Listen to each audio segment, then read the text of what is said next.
Convocation Ceremonies.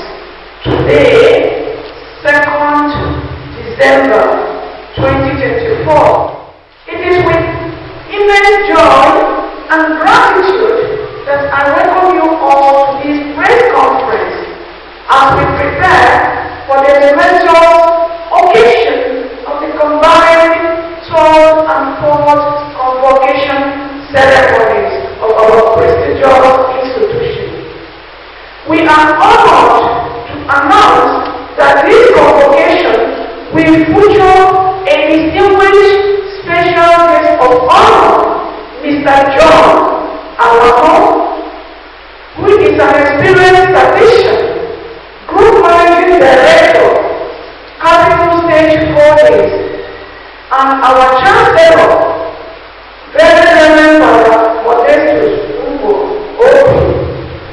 Our convocation lecture titled The Future Starts Today will be delivered by the Executive Director of Oxygen Office, Hotel and Resort, Ibadan, Dr. Paul Ilona, a renowned scientist, entrepreneur, and advocate in the fields of science, technology, and societal development.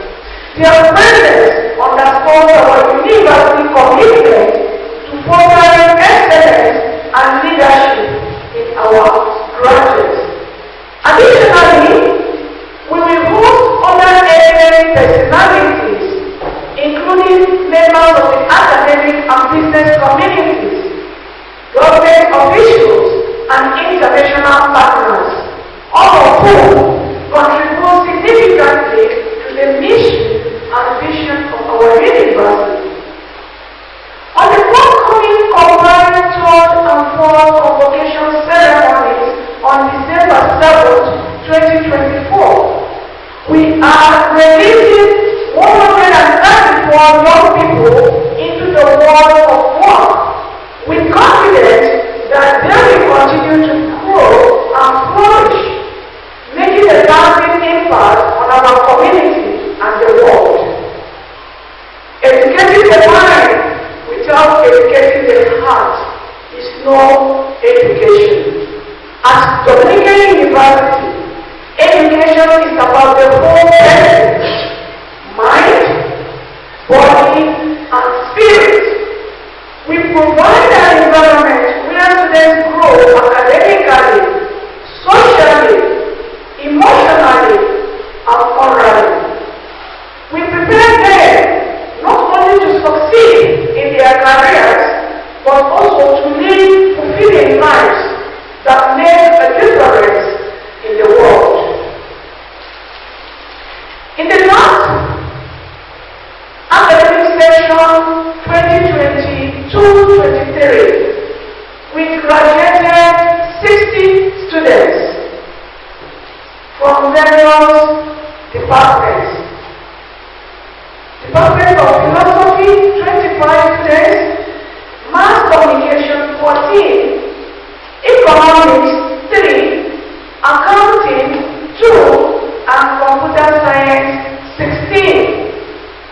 Among these students, 4 had first-class honors. 37 had second-class honors upper division. 15 had second-class honors lower division, and 5 with first class. This academic session 2023-2024, we are graduating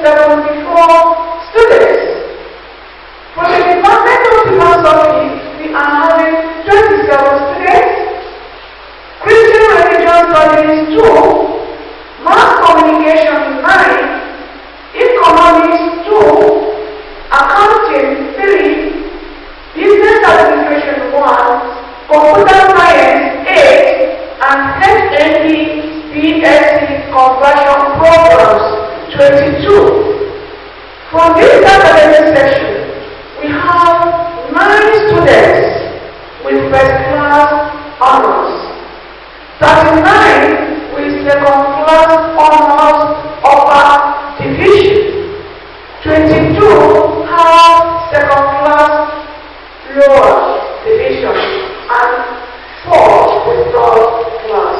We have lined up events as follows in this our Convocation Ceremony, which is the 3rd and the 4th Convocation Ceremonies that is coming on 7th December 2024. But before then, as we have started today, which is December 2nd, 2024, with press conference, on Wednesday, December 4th, 2024, we shall have sports, football match between Dominican University and University of Ibadan, as well as volleyball game. Dominican University versus University of Ibadan by 3 p.m. On Friday, December 5th, 2024, we shall have interaction with the factors by 12 noon. Saturday, December 7th, 2024, is the 3rd and 4th combined convocation ceremonies. That particular day, there will be presentation of degrees and honorary awards starting by 11 a.m. in the morning. On Sunday, December 8th, 2024, we shall conclude with a Thanksgiving Mass. The chief celebrant is very Reverend Father Modesto OP at Dominican University Chapel by 8 o'clock. By 8 a.m. in the morning. We are inviting you to be part of this memorable event. Good morning all. Good morning, Madam Vice Chancellor. My question is, number 1,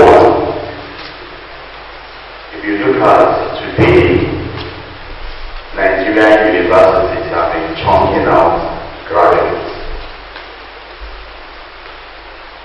Talking about unemployment, what and how do you think your graduate will stand out not to face the current unemployment that our university graduates are currently facing? Secondly, what is Dominican University doing to ensure that your graduates are not just job seekers, but job providers? The last question is, in the developed world, so many universities are known for a particular area of discipline. What is Dominican University known for? Thank you. Professor Opara, this is your best as the Vice Chancellor.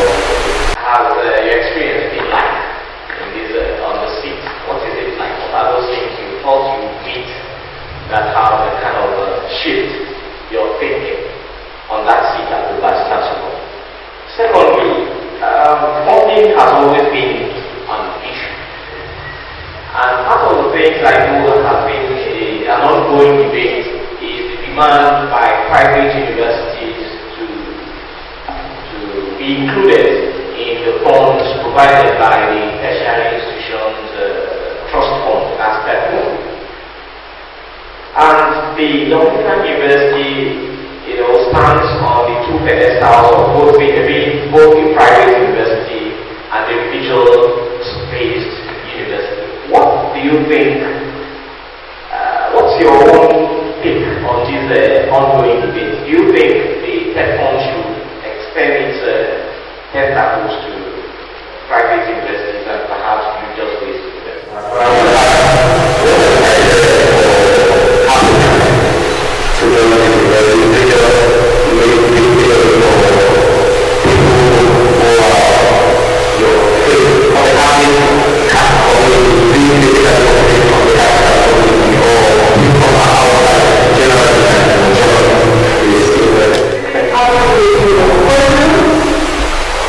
I want to tell you that Dominican University is a university.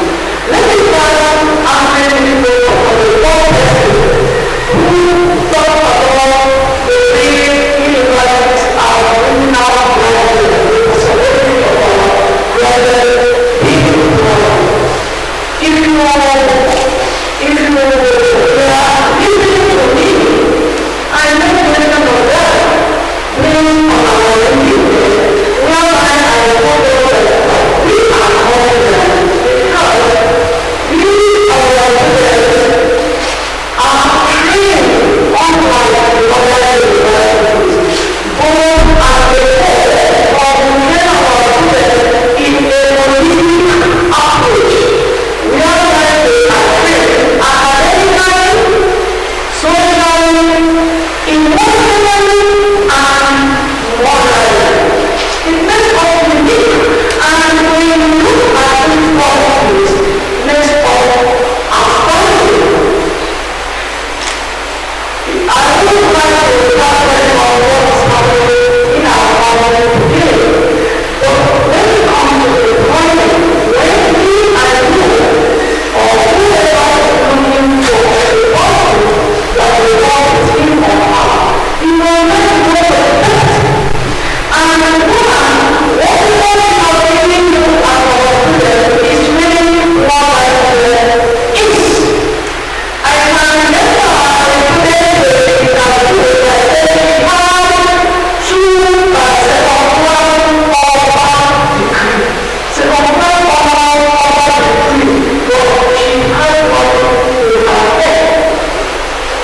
And this particular example was a very controversial one. And I don't know how long they had to work for in that. Because if we are to say the truth, it is true. Because whenever we manipulate our ways to get very what we have, then at the end of it, she realized that there is nothing in her head. But as I'm telling you, the kind of thing you know in this university, whatever we are presenting is what we are. That is what we are. And as I said, we train them some academically, socially, emotionally, and together with morally.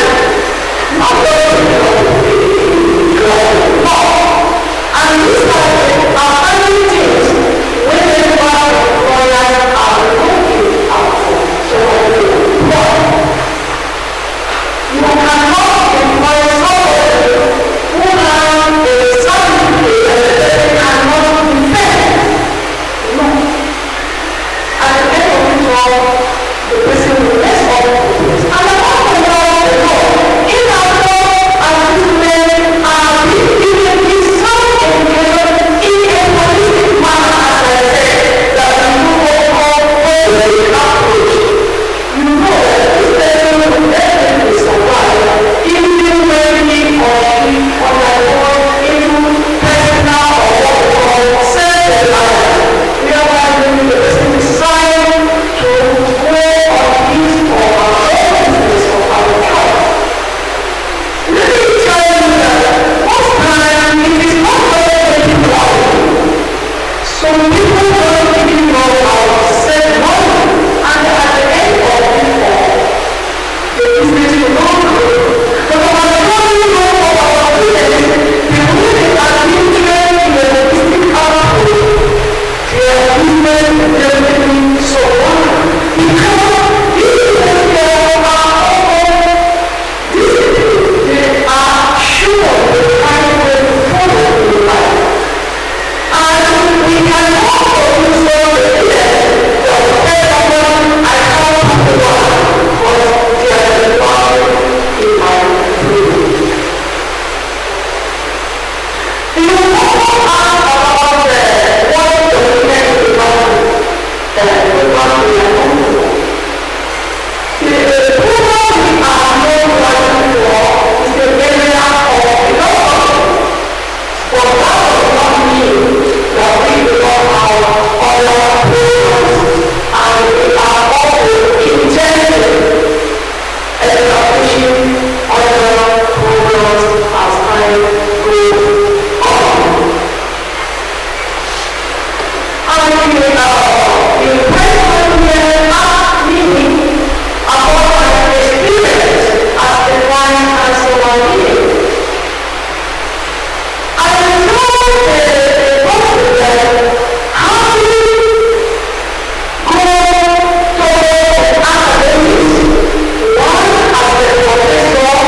We open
my 100 days in office, I was able to send across some of the things I have done within this short period.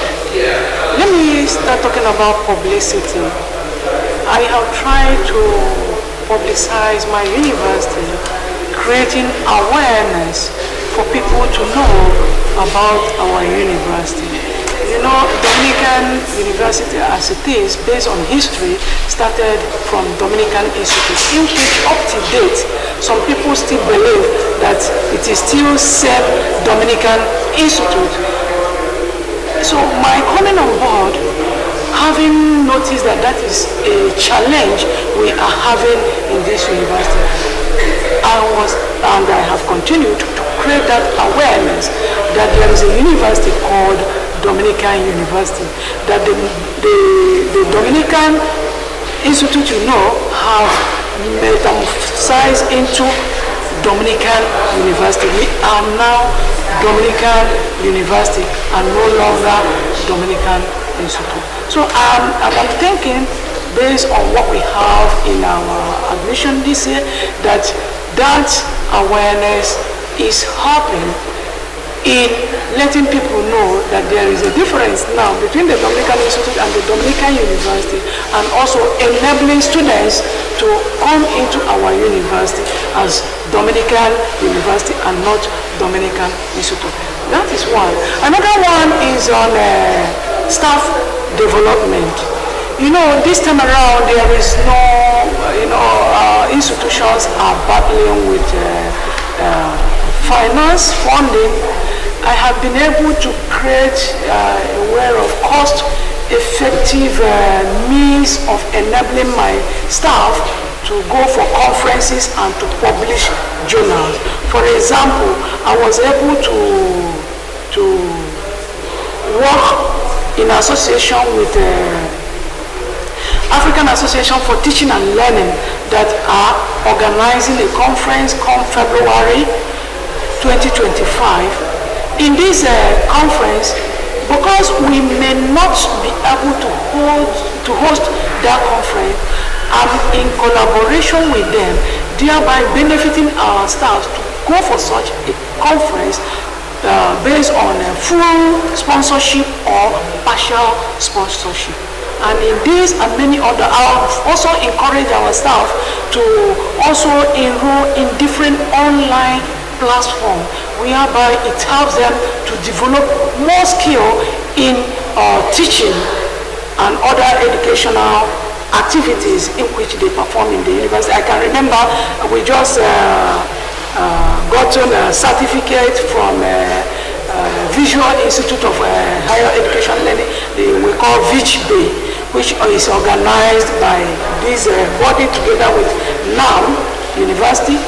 So here, I can also tell you, based on my encouragement and how we were able to work together, our staff is one of the persons that got the grant award as a winner in that program at the end of it. That was just this October.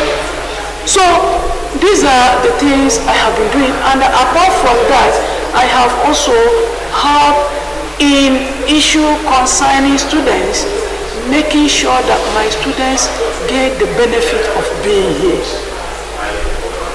Mobilizing my staff to make sure they come to class early enough whenever the course is scheduled. Making sure they attend to these children's need, or what we call the students' need. Making sure they attend to them, because these students we have here are like, they are still, majority of them are still on adolescent stage, that they need to be guided, not just allowing them to come to school. No, we also make sure we guide these students to also make sure we provide adequate healthcare services to these children, as well as counseling unit. Every time I'm always making sure that our counseling unit is very, very effective to enable them to attend to these students' needs. And also I made mention of our healthcare center, because some of these children for one problem or the other, they might be sick. If you don't let them know that they have a place within the school university, within the university environment that will attend to them, some of them will just keep quiet. So we also encourage both the staff and the students to identify whenever they have health issues as to get adequate healthcare services from our own healthcare center. And many times when the condition is more than what we can handle in the university, we normally transfer them to Dominican University, because Dominican have a university also here in Ibadan. You know, so these are the kind of services we render to both students and staff to make sure that they are sound. You know what it means? You're talking about academic achievement. Somebody cannot achieve academically when the person is not sound. And this sound we are talking about may not be physically, no. It might be emotional instability. So these students are also encouraged to go to counseling center. And we have also told the HODs that are very in close communication with the students to also direct them to our counseling unit, because we have noticed that our counseling unit are helping these students a lot, not only students and also our staff. We just open a center for professional training and development, whereby we help these adolescents to learn different skills, especially in computing. We have other computer programs which we have also showcased that are being given to these students based on what we call the computer science practical. This is different from what they are studying in their various disciplines. This is a way to enable them to follow the trend of information and communication technology that is the trend in academics today, talking about the use of technologies like AI, whereby we have to help our students, we have to help our staff to be trained in computer science programs and different and in the use of different packages to enable us to meet up with today's requirement for academic achievement. I have to thank the government for introducing what we call the NER fund, whereby they are helping in giving students loan to go to school. That is a very good step. But then I will use this opportunity to also request that this NER fund should also include the private university students. They are still our students. Maybe, I don't know, some people might think that students in private university do not need loan. No, they need loan. It is not that all of them are from better homes, no, or well-to-do homes, no. Some of them are here based on the fact, just as I have said earlier, the way we produce our students, telling you about the holistic approach. And in that case, they are like, I want my child to be developed in a holistic approach, and decide to send the child to private university. Not that the money is there. So I will request that government should extend arms to students in private universities to also benefit from the NER fund. And also that of the staff. We have